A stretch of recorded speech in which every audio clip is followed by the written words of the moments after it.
Joining university as a fresher, you might feel overwhelmed with making your course choice. You have so many options to choose from and so many thoughts to consider, like which course will help me meet my career goals, or which one will improve my leadership skills, or even which one will help me make the most money. Choosing the right path is difficult, but Dr. Leighton and Dr. Speer's study might help. Their recent study on labor market returns to college major specificity looks at how university major choices affects an individual's earning potential as well as leadership and entrepreneurship abilities. In their study, they start off with categorizing majors into general or specific, in which general means that the skills you get could equally apply to several careers, whereas specific would be that the skills you get may be applicable to some careers but not so to others. They then created three different hypothetical cases. Case 1, which applies for a perfectly general major in which graduates would earn the identical premia in all occupations. Case 2, in which the major is specific but has a negative premium in some occupations and large positive premium in others. Lastly, Case 3, which also demonstrates a type of specific major in which the premium is low in all occupations except one, where the major is a superstar in that industry and earns a super premium. Dr. Leighton then used real data to evaluate the varying earning potentials for different majors and found several majors that looked extremely similar to her hypothetical cases. Courses like psychology, philosophy, and religion look similar to Case 1, so were identified as general majors. Finance and nursing look similar to Case 2 and were therefore identified as specific majors, and education looked similar to Case 3, making them a super specific major. Dr. Leighton found that individuals with specific majors earn more than those with general majors at every age, with an early career premium having a gap of 5 to 6% in earnings. However, does this mean that students should choose specific majors over general ones? Not necessarily. Interestingly, she found that graduates with specific majors are less likely to hold managerial positions than those with general majors, which supports the theory in labor economics that entrepreneurs are more successful when they have a broader skill set. In her study, she observed that although those with general majors are more likely to be managers, it seems that there still needs to be a slight specialization, as perhaps there still needs to be specific knowledge in the area to really be effective.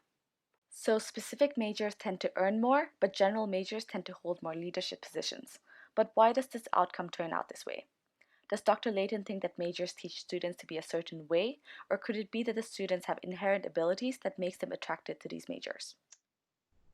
This is a really good question. While we don't have the type of experimental variation in the data that would allow us to conclude this definitively, like ideally, and the kind of thing labor economists dream about is randomly assign people to majors, and then we'd see exactly what majors actually teach. But the evidence we find suggests that the specificity of the major, which is this particular characteristic of the major that we're looking at, does have a causal influence on wages. Emphasize it's a suggestion, it's not a definitive proof. But to me, it seems very plausible that the skills taught in different fields are rewarded differently in the labor market. I think it's challenging to understand exactly what skills each major does teach, because we don't often, practice math necessarily as a profession, for example. But the skills taught in a degree, such as a math degree, are going to be widely applicable in a lot of different settings. So, at the end of the day, even though an individual's choice in major affects earning potential, we must remember that one's individual ability would also play a role in earning potential as well. Absolutely. Earnings depend on acquired skills, but they also depend very much on personal characteristics. So, for example, ambition, work ethic, ability, not to mention, other things about your match with what you're doing. So, um, if you enjoy what you're doing, it's going to affect your earnings as well in some way. Um, Major choice is a complex decision, and people with different characteristics are going to be inclined towards different fields. So when you're comparing the earnings of graduates from different majors, you're also comparing the earnings of graduates with different personal characteristics. So that makes it actually quite tricky to make like a causal statement about the earnings return to a different major. So to say how much more you yourself would earn if you studied economics versus biology, well, for example, is quite difficult because on average, those people who are studying different fields also have different characteristics. So in the case of our paper, we aren't actually comparing individual majors directly, but but rather we compare a group of majors, and those are the more specialized majors and the more general majors.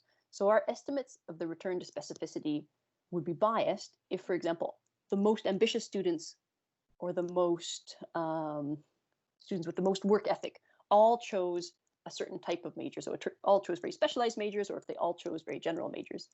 So in our paper, we do a number of checks to make sure our results aren't driven by patterns of sorting across specialized and general majors, and it seems that that's not the case in our paper.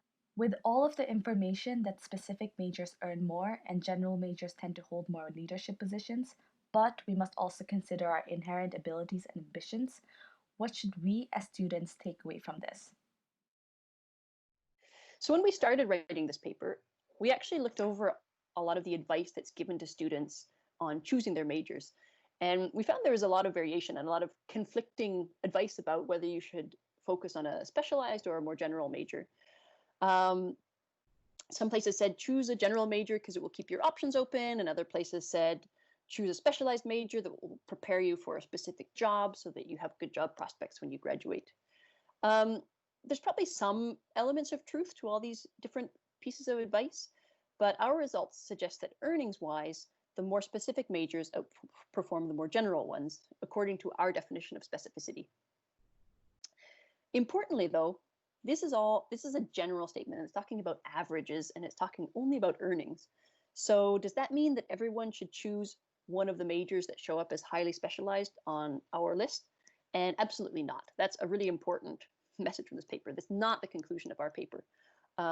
It's very important that students are aware of the differences in average earnings of graduates from different degrees when making their major choice. This is not something you want to be surprised at when you graduate.